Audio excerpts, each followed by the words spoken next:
อันน่ะอยากถามคือว่าแบบคือสิน้องมันน่ะไอ้ขึ้นไปแต่ละเฮือนนี่คือว่าเห็นแบบเขาเจ้าเขียนแบบตามฟ้าเฮือนเขียนมันเขียนเบอร์ว่าตะกี้ว่าเรื่องอกหักน้องจอยว่าเคยอกหักเทื่อนึงให้มื้อเดียวเศร้ากินฮอดเลยมาบ่น้องจ้อยเต็มปะฮะน้องว่าน้องอกหักน่ะเป็นบ่ได้ก็ถามขึ้นน่ะ กินข้าวบ่แซ่บกินข้าวบ่แซ่บ กินข้าวบ่แซ่บนั่นบ่รับเฮ็ดหยังก็บ่ถูกเด้ตัวสั่นเด้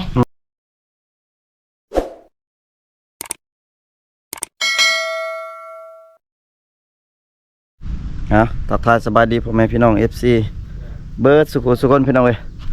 วันนี้บ่าวไทยพา FC มาเยี่ยมยามบ้านของน้องสาวน้อยพี่น้องเอ้ยเพราะว่าทั้งทีมงานบ่เคยมาจักเทื่อพี่น้องบ่าวไทยมาซ่าพี่น้องเอ้ยบ่าวแทนมากับบ่าวไก่เพิ่นขึ้นไปอยู่เฮือนของน้องสาวน้อยแต่เช้าพุ่นล่ะพี่น้องเอ้ยเพราะว่าเพิ่นมาท่าบ่าวไทยเนาะพี่น้องเนาะแต่ว่าบ่าวไทยมาซ่าน้อยนึงพี่น้องเดี๋ยวบ่าวไทยสิพาขึ้นอยู่ทางเฮือนของน้องสาวน้อยสาวส่วนเผาตะโอ้ยพี่น้อยอันนี้เป็นเฮือนครัวของน้องน่าจะแม่นเนาะพี่น้องเนาะอันนี้เป็นเฮือนใหญ่ของเพิ่นทีมงานอยู่เทิงเลยพี่น้องเดี๋ยวบ่าวไทยสิขึ้นไปพี่น้องขออนุญาตขึ้นเฮือนก่อนพี่น้อยขออนุญาตขึ้นก่อนเด้อเจ้าถิ่นเจ้าทานฮะมียังสี่แบบนี่มียังโอ้พี่น้องซีนแห้งบ่นใช่คนโอ้มีซีนแห้งไหมพี่น้องโอ้เดี๋ยวสิหลักเอาเมื่อจักเส้นจากใดนี่มากินนี่เป็นเฮือนครัวของเพิ่นนะพี่น้องเฮือนครัวของน้องสาวน้อยเนาะเคยไปแต่เฮือนสาวจอยสาวอ้อยสาวจอยพี่น้องเต็มมื้อนี้มาเฮือนสาวมาเฮือนสาวน้อยเมียบ่เมียหาก็ไปวันนี้แล้ววะใส่บ่มีเมียโสดเด้อป้าเจ้าคือฮู้เฮือนของน้องสาวน้อยโอ้ยผมมาแต่คืนนี่โอ้มันธรรมดาพี่น้องมาแต่คืนนี้มาแทนมาพัดจวดให้เขาก็มาบางยาบันส่วนบันชอนคือเก่านี่แหละโอ้พี่น้องเอ้ยเป็นไรซ่องน่ะไปมาอยู่บ่ซ่องกันน่ะไปเดือนนึงมาสิมื้อละโอ้บ่ไกลสบายดีบ่ไกลสบายดีเด้อพี่น้องเอ้ยสุดรอเบิดอยู่ในทีมงานเลยพี่น้องโอ้ยเอาไปจับมือบัดนึงเยอะโอ้สาวๆเพิ่นสบายดีสาว สบายดีเฮือนของไผนี่เฮือนน้องสาวน้อยบ่เพื่อนน้องเฮือนน้องบ่รู้เฮือนพ่อมันแม่เพื่อนพ่อดีเฮือนพ่อเฮือนแม่เนาะเย็นยอกลงแล้วเจ้าดิเบาไก่กันถ่าแต่เศร้าๆกันพี่น้องมาแต่เช้าพี่น้องเราจะหลุดยุลุมเราเดือดก็เจ็บรถโดนเราไปมาเนาะยังงามคือเก่าเด้อสาวหน่อยสาวจอยพี่น้องเสียก็จะคือกันพี่น้องเลยเหมือนซื้อห่านเดียวป่ะบ่ฮะซื้อคนละห่านป่ะชุบน้องซื้อเครื่องช่วยได้ไปซื้อใช่ยูโต้ด้วยอยู่เมืองส่วนหลายก็บ่ได้ซื้อสั่งเอาสั่งก็ฝากว่าสั่งออนไลน์ฉันน้องเคยบอกทางห่านเขาเจ้าตัวแบบสั่งเครื่องทางออนไลน์บ่เคยยังบ่เคยเนาะน้อยเคยเขาตัวว่า2ชุดแล้วก็เขาส่งชุดสะสายบ่ตรงปกเนาะค่ายุบ่ได้เสียเงินหรอวะบ่ตีกลับส่วนลายเป็นปลายทางเนาะจ่ายปลายทางกันจ่ายต้นทางจากเซ็ตตลอดเลยพี่น้องเอ้ยบ่ได้เอาหัวออกสวนบ่ซั่นน้องบ่พักผ่อนแล้วที่เวียกซั่นน้องนะบ่แล้วจะเทื่อแต่ว่าพักเฮ็ดยังได้นี่นะเวียกว่าเวียกสวนเฮ็ดยังคือให้ปลูกมันคือให้เสียหญ้าปลูกมันคือให้ยังลายเนาะแม่นส่วนไรส่วนน้องอยู่พ่อแม่บ่เฮ็ดหนักกว่าลูกสาวสำคัญเฮ็ดสำคัญเนาะแสดงว่าเฮ็ดสำคัญนะพี่น้องบ้านลูกชายได้เฮ็ดยังลูกชายกันพูดลูกชายก็เฮ็ดหน้าที่ผู้ชายเฮ็ดยังส่วนหลายเฮ็ดเวียกคือกันเฮ็ดหมดทุกคนแม่นเพื่อนน้องนี่จักคนน้อง8 คนแต่นั้นก็ถามเด้8 คนบ่แต่นั้นก็ถามให้ลืมเด้อ 8คนเนาะ ตามเลยตามอีกแกนว่ามีคนใหญ่ออก บางทีมี บ่มี ผู้ ไปเนี่ย บ่มีไผใหญ่เนาะคันน้องออกไปเอาผัวน่ะก็ใหญ่นะผู้หนึงเนาะ บ่เป็นนั่นคือเขาคือบ่อยากแบบเวลาชุบหนองพัวแล้วบ่อยากมาอยู่น้ำพอน้ำแม่น่ะทางพัวน่ะมันเป็นหยังน้องจอย บ่ได้เป็นหยังอันแต่ว่า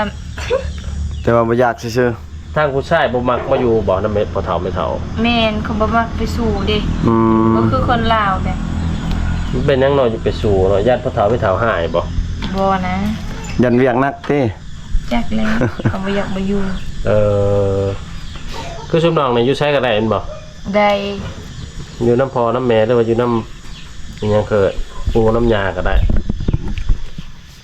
เอายับเขาคือว่าไกลๆบ่มันเลยล่มมาเลยพี่น้องเอ้ย พอเย็นนั่นน่ะเจ้าบ่ฮ้อนบ่คือว่าใส่เสื้อคือว่าเต็มคาราเบลฮะ ฮ้อน ฮ้อนแต่ว่าอบผิว บ่นะ เฉพาะอยากขาวๆขึ้นเนาะ ดำ พี่น้อง ปีใหม่ชุบหนองลงชุดนี่แหละไปดินปีใหม่นะ ทรงนี่แหละ สิน้องไปเล่นอยู่ไสปีใหม่ปีนี้ แกงลีน แกงเล่นแกงอะลองไปบ่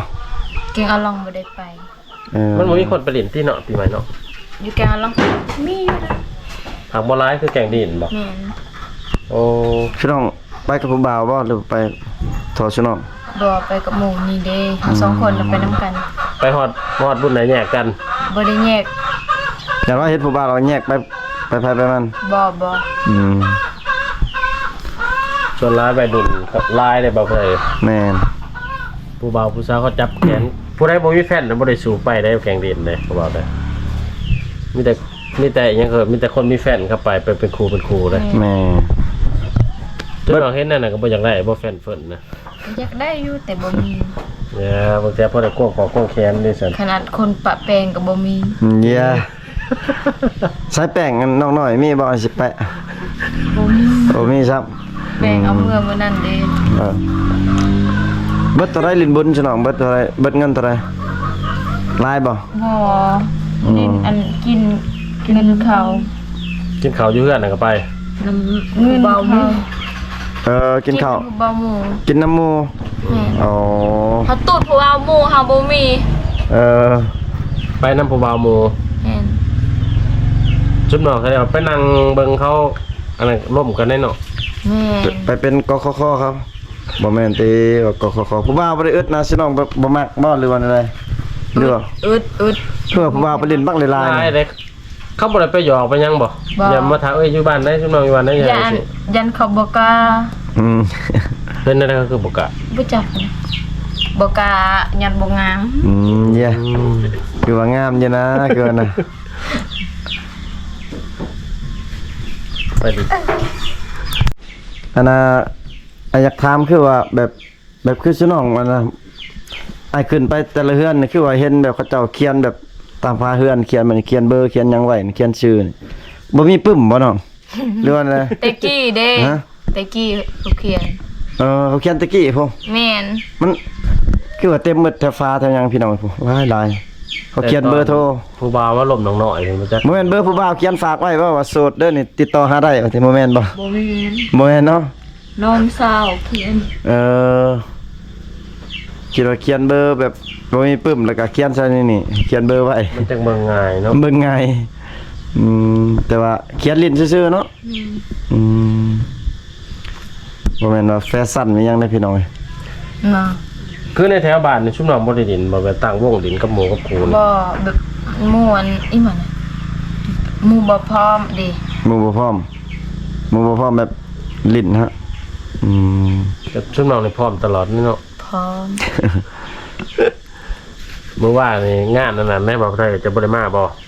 เห็นอยู่น้องสาวจอยเพิ่นงานหยังน้องโทนกินงัวนะ ดับไฟ ดับไฟไฟยังบ่ทันดับบ่ ควาย กินควาย ควาย กินควายดับไฟไฟยังบ่ทันดับบ่ คือว่าดับไฟ มันยังบ่ทันดับบ่ ไอ้ว่างานดับอะไร งาน งาน หม ยัง อด ซะ ไฟบ่ หมด สิหมดไฟติหรือว่าดับไฟ จับปูจับปุ้ยภาษาของเอิญ จะอุ้ย จับปูอุ้ย จะปุ้ย จะปู ดับไฟ แบบลักษณะ คิดว่า คิดว่าไฟดับไปแล้วสิน้องจุดให้ยังบ่ได้ดับบ่ ดับไปแล้ว อ่ะ จนฮือไปแล้ว จนฮือไปแล้วคือว่าไปดับไฟตำลังอีก คิดว่าดับมื้อนั้นแล้วก็แล้ว มันหมอดเองมันเนาะ กินควายบ่สิน้อง กินขวาย จักโต ตัวเดียว เบิดบ้าน บ่ 3 บาทบ่ อันผู้ที่พร้อมก็เขาก็เอา เอาเป็นพูด แม่น แสดงว่า บ่ เรื่องนี้ พูด ก็ เดียวนะนี่มันดอกจุกนะ จุงกันนั่นแล้ว จุงกันพูดละ300,000พอดีเป็น600,000 น้องน้อยครับกินบ่วัน กิน จักพูดน้องเอา 300,000 300,000พูดละแสนเนาะ ชุบน้องบ่ได้กินนํกันบ่ได้กินเฮ็ดไปเฮ็ดมา กินไปเฮ็ด กินเฮ็ดไผเฮ็ดลาวเนาะ โดย น้องน้อยก็เอาผู้ว่ามากินอยู่นี่น้องจอยก็เอาผู้ว่ามากินอยู่พุ่นบ่ บ่มีผู้ว่า เอาไผเส้นในมากินน่ะ กินเอง กินทออยู่ในเฮือน เอื้อนในซ่านครอบครัวนี่ โอ้ เขาบอกอยู่แต่บ่หลายบ่อัน 2-3 คน มันบ่คือแบบบุญกินง่าเนาะกินง่านี่ใหญ่เลยเนาะภาษาไทยเนาะ แม่นบ่ได้กินเหล้ากินเบียร์ป่ะวันนี้ บ่ กินคือกัน ไม่งั้นคือพวกเขากัน2คน แสดงว่าเพื่อนน้องนี่กินเลย แบ เพื่อบ น อันน้องนี่บ่ได้กินนี่เซาหน่อยแล้วไปยินเบียร์ให้ โอ้ โอ้ แต่ว่ากินน้ำ มีแขกมาบ่ กินเบียร์อยู่ไส อยู่เฮือนป้าเฮาละเอิ้นป้าหน่อยนะเอิ้นน้าบ่าว จะคนผู้บ่าวมา บ่มีผู้บ่าว ไปยินให้ไผ แขกนะแขกแบบ แขก ผู้ใหญ่บ่แม่นผู้ แขกผู้เฒ่าฮะ แม่น ได้เงินค่าเย็นค่าติ๊บเท่าไหร่ เส้นหนึง ได้แสนหนึงแถมได้เมาพร้อม บ่ บ่ได้เมาติคิดว่าเย็นแล้วก็กินน้ำ กินน้ำในตีกินน้ำแต่บ่ได้เมา ต้องแบบมีสติตลอดได้เนาะกินเนาะ แม่น คือบ่กินจนมันเมาจนเมา บ่แล้วยันนกเลย บ่น้องไอ้ถามแบบว่าคือชุน้องไปยินเหล้ายินเบียร์แต่ละบ่อนนี่ต้องได้ค่าติ๊บเบิดบ่ทุกเทื่อบ่ฮะ แม่น ได้ เขาเจ้าให้เนาะ มีบ่แบบบ่ได้นะ มี บางเทื่อเขาบ่ให้นะมีบ่ มีเขาบ่ให้เฮาก็เมื่อ เพราะอย่างมันก็พอได้เติมบัตรเติมเบอร์เนาะ แม่น เนาะพี่น้องเอ้ยเพราะว่าเป็นเหตุเป็นข้องได้นี่เลยส่วนร้ายกับผู้เฒ่าบ่หรือวัยรุ่น ผู้เฒ่า คันวัยรุ่นนี่ก็ไปหยินด้วยกันบ่วัยรุ่น ไปแต่ว่าเขาบ่ให้เงิน วัยรุ่นกับผู้เฒ่านี่ผู้ใดให้ติ๊บหลาย ผู้เฒ่า ผู้เฒ่าใจปั้มเนาะใจใหญ่ว่า ผู้เว้านะเขาบ่ให้ เป็นยังเขาจังบ่ใหายบ่ผู้บ่าวเลยแฮงใหายผู้สาวเนาะบ่าวไทยเนาะ แม่ บ่าวนี่ใจหน่อย เฮาขี้ลาย เป็นยังเขาจังบ่ใหายผู้บ่าวน่ะ บ่ฮู้อันผู้บ่าวอันเขาบ่อยากให้อันแบบว่า เขาบ่มีเงินมาจักเนาะ เขามีแต่เขาบ่อยากให้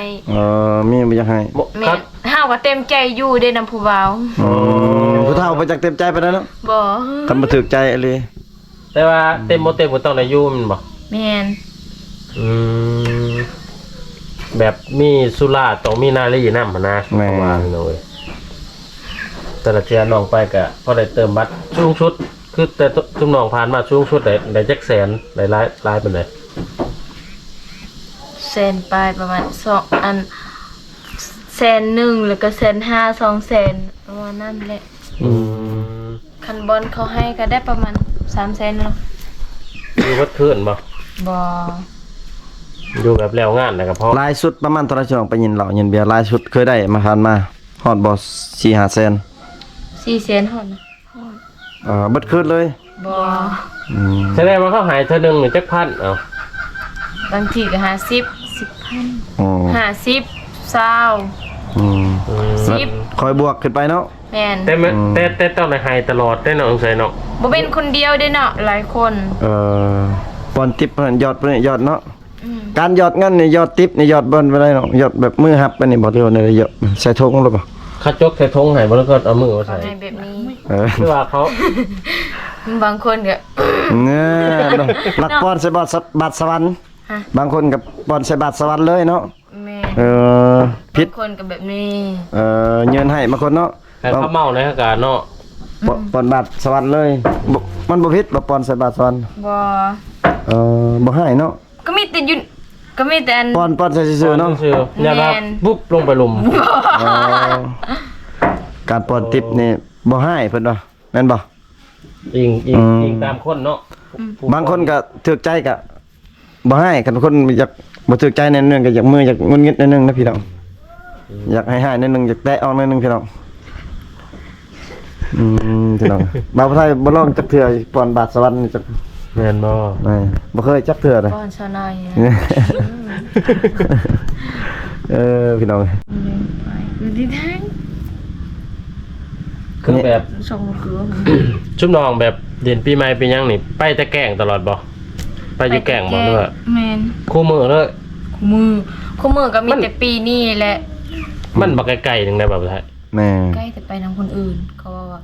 เฮาใส่เองน้ำมันจะเอาไปซื้อๆเขาก็ไปเลย จักมื้อสิน้องไปลิ้นเอ้านับแต่ปีใหม่มันจักมื้อสิน้องไปลิ้น ไปคู่มือเลย 4-5 มื้อ 3 มื้อ 3 มื้อไปคุม 3 มื้อปีใหม่3 มื้อลิ้นเบิด3 มื้อเบิดเงินเท่าไหร่เอา บ่เบิดคือเพิ่นว่าแหละบ่เบิดกิน ได้เป็นแหละกูนะ ในบ่ น้องมีแต่คือว่าแสนปลาย เสร็จไปบ่ได้กินเบียร์ใช่บ่ได้กินหยังบ่ได้ ไป นั่ง กินน้ำเขาซื้อ โอ้ลักษณะแบบผู้บ่าวกับมีผู้สาวแล้วเขาซื้อเต็มทีเนาะแม่น น้องว่าน้องไปน้ำเขาไม่ได้เสียเงินขนาดนั้นน้ำกินเขาก็ซื้อให้ แม่นแล้ว บอก ไป เป็น นำ ผู้ เขา ว่าเขาเองแต่ว่าเขาพาไป แม่นแล้วว่าไงตัวร้ายคันไปรวมในวงน่ะก็มีแต่ผู้ชายเขาเจ้าซื้อให้ผู้สาวกิน แม่น ผู้ว่าสิน้อยสิร้ายก็กิน แสดงว่าซุน้องนี่ทั้งสองคนนี่ยังโสดเนาะ โซด บ่มีผู้บ่าวเลย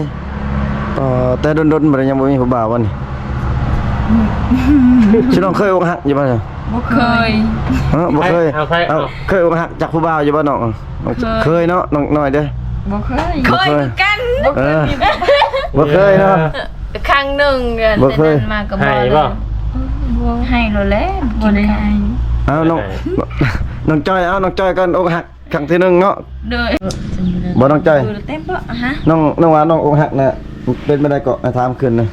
กินข้าวบ่แซ่บเอ้ย กินข้าวบ่แซ่บ กินข้าวบ่แซ่บนอนบ่หลับเฮ็ดหยังก็บ่ถูกเลยตัวสั่นเด้ ตัวสั่น แม่นเฮาคิดฮอดเขา อย่า ให้ได้สักให้อยู่บ่ล่ะ ให้ น้ำตา แต่ ออก ว่าย่ามาคืนนี่ให้ตลอดบ่คู่คืนบ่ อันบ่นะมีแต่คืนเดียวก็ ก็เศร้าแล้ว แล้วก็เช้ากินเลย แม่น น้ำตานี่ออกประมาณลายเติบบ่ได้ประมาณครึ่งจอก บ่ฮอ บ่นะครั้งหนึ่งแต่ว่าแต่นั้นมาก็บ่เคยอกหักเลย แล้วก็บ่มีเลย แม่น โสดมาเล มี ย แต่ตัวเขาบ่ ฮะ มีแต่เป็นตัวเขาบัดนี้บ่ถือเขาตัว ไปตัวเขาอีก เออ บ่น้องน้อยนี่บ่เคยอกหักบ่เคย แม่นบ่ เคยอกหักอยู่นะบ่นะ บ่ไอ้ถามแน่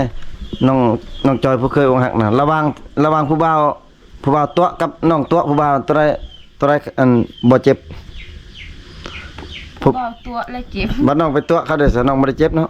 บ่ บัดเขาก็สิเจ็บคือกันเลยเนาะ แม่น ว่าตะกี้ว่าเรื่องอกหักน้องจอยว่าเคยอกหักเทื่อหนึงให้มื้อเดียวเศร้ากินฮอดเลยมาน้องน้อยบ่เคยอกหักเลยน้องน้อยว่า บ่เคย ซาบ่าวไทยเคยอกหักตะกี้นี่บ่3มื้อ4มื้อพุ่นก็ยังให้อยู่ เอาน้ำมือเดียวก็เศร้านะ น้องจอยมามื้อเดียวปิดทิ่มเลยเพิ่นน่ะ เชื่อร้ายคิดฮอดเรื่องหยังตอนอกหักน่ะ คิดฮอดเรื่องอดีตบ่ อดีตตอนเฮาคบกันตอนเฮาอยู่นำกัน อยู่ไสตอนอยู่กันเนาะ บ่น่ะอยู่ในมีแต่ในโทรศัพท์แต่ว่าคิดฮอดดิแบบเฮาเคยหักกันเคยคบกันดิ เคยแชทเคยโทรล่มกัน แม่น เคยได้ยินเสียงกันเนาะ แม่น คือน้องน้อยนี่มีแต่ฮักอกเขาเนาะ พี่น้องเอ้ย ครับ เป็นแบบปกติเนาะของวัยรุ่นเนาะไผก็เคยผ่านมา แม่น ถ้าไผมีความหักนี่คือสิฮู้จักเบิดอกหักหรือสมหวังเนาะ แม่นเฮาแบบคนบ่เคยสมหวังนำกับความฮักเด้ อ่า บ่เคยเลย เฉพาะดอกน้อง น้องอ้อยจังเอาก่อนเนาะเอาพวกก่อนเล่าสมหวังกับความหักส่วนสาวจอยมันเป็นเอื้อย แต่ว่าบ่สมหวังกับอกหักพี่น้อง เขาล่มกันนนบ่น้อยจังเอาจังเอานะ บ่นะบ่ดุนได้ประมาณเดือนหนึ่ง พิจารณาฟ้าแลบเลยพี่น้องเลย เฮาน่ะบ่สมหวังเลยคบน้ำไผก็เลิกคบน้ำไผก็เลิก เป็นในโมเมนต์น้องเอาแต่ใจไปจ้าเป็นอะไร บ่ฮู้ น้องก็อยากได้อยู่ติผัวน่ะ อยากได้ สมมุติว่ามีผู้บ่าวเพิ่นมาแบบมื้อนี้เพิ่นพร้อมอยากแต่งเลยแต่งบ่ แต่เนาะ เอาว่าถูกใจเนาะ ผู้กินหลายๆชนเพิ่นมาเพิ่นมีเงินค่าดองนี่แต่งบ่ บ่ฮู้ ต้องเบิ่งก่อนเนาะ แม่นเจ็ดเขาโจดในตู้เย็น น้องน้อยเด้พร้อมอยู่บ่ บ่ฮู้ ยังบ่ฮู้เนาะ ต้องในเบิ้งตัวจริงเนาะน้องหน่อยเนาะ แม่น ส่วนร้ายคันคือแบบเขามักน้องบ่มักเขาเลยแต่งกันได้บ่ บ่ได้ บ่ได้เนาะ แม่น ยามรับเอาสมมุติว่าพ่อแม่บังคับให้เอานี่เอาบ่ บังคับก็บ่อยากบ่เอาเนาะบ่เต็มใจ เออ แสดงว่าต้องเข้ากันทุกอย่างก่อน แม่น ลักษณะคือแบบพ่อแม่มักเข้าบ่มักก็เอาบ่ได้เด้น้อง แม่ ถ้าคือน้องมักนี่พ่อแม่บ่มักนี่เฮ็ดได้ไดบัดนี้ เอาได้ บ่ บ่ ได้ เอาได้บ่ แม่น อ ก็เฮามักเด้ เอาพ่อแม่เฮาบ่มักไปแต่พ่อแม่เฮาบ่แต่งบ่ยังให้แบบ แบบเฮาบ่ฟังพ่อแม่เฮาก็เอา เออ ขึ้นรถไปแล้วเขาเลย บ่ต้องแต่งก่อน เป็นยังไงยิงตามความพอใจคือของน้องๆคือว่า โดน เด้ อันโดนไปเขาก็มัก มีบ่น้องแบบว่าพ่อแม่บ่มักแล้วผู้บ่าวผู้สาวมักกันแหละหนี่ไปอยู่กับผัวเลยเนี่ยมีบ่ บ่มี บ่มีเนาะพี่น้อง ก็แน่มันขลับบ่คันไปมันเลย บ่แต่เคยเฮ็ดแบบนั้น พี่น้องเอ้ยก็เยี่ยมยามทำข้าวก็น้องสาวน้อยกับน้องสาวจอยก็ ปิ้งจะเดินเลย คือได้ยินนำกันนั่นล่ะพี่น้องอยู่ในคลิปนี่ล่ะพี่น้องเนาะ